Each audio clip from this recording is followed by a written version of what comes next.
Io penso che già la settimana prossima ci incontreremo e l'ipotesi è quella di arrivare ad una preintesa sulle prime materie. Dunque il percorso verso l'autonomia del Veneto per le materie, tra cui ambiente, lavoro, sanità, concordate da Regione e Governo, sta procedendo e procede bene.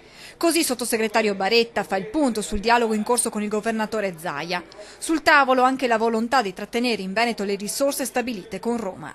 Credo che sia la strada più seria quella di evitare che i soldi vadano, la parte che si converrà, no? Vadano fino a Roma per poi tornare indietro. Non ci sono spese di trasporto, ma diventa un percorso inutile e quindi trovare una soluzione che preveda che la parte concordata in origine resta di competenza. Questo, spiega il sottosegretario, eviterebbe eventuali tagli da parte del governo. Penso ad esempio quando in piena crisi economica il governo Monti cominciò a tagliare i trasferimenti alle regioni, ai comuni e alle province, in questo caso sarebbero esonerati da questo taglio. Insomma, tutto sembra andare nella direzione giusta per arrivare a breve ad una preintesa. Possiamo dire che la settimana prossima potrebbe esserci la preintesa? Adesso non so se la settimana prossima la preintesa, sicuramente però siamo addirittura d'arrivo.